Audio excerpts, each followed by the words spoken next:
Šis bijušais basketbolists ir ieņēmis Latvijas ministru prezidenta amatu, kā arī bijis satiksmes ministrs. Nosauciet viņu. Minūte. Tas visticamāk Kristupāns. Tam vajadzētu būt Kristupānam. Viņš ir ministra prezidents un viņš ir bijis arī satiksmes Mums ir ļoti daudz sportistu politiķu, starp citu. Jā, ar to mēs varam lepoties.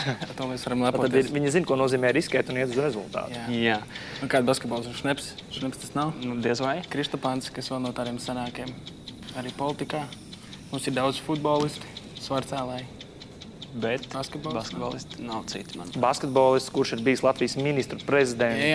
Jā. Un satiksmes ir bijis. Pusminūte. Kristupāns ir bijis, tāpēc droši vien Andris Bērziņš nebūs tas un Ems arī ne, Induls. Tāpēc... Tur vairāk uz šahu vēl. Jā, tāpēc šausim tieši mērķī un teiksim Vils Kristupāns.